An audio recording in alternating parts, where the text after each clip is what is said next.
My name's Tyler. I work in the plant division as a project engineer. I've worked here for a year and a half full-time, and I worked here for a year as an intern.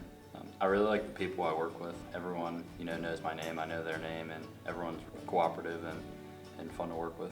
This is my first real job, so I really learned how to be a professional here and what it's like to work in a professional work environment. Personally, I experienced a lot of success and failures here, which the failures aren't always bad, which one thing I learned, and it really allowed me to grow and increase my problem-solving ability and creativity.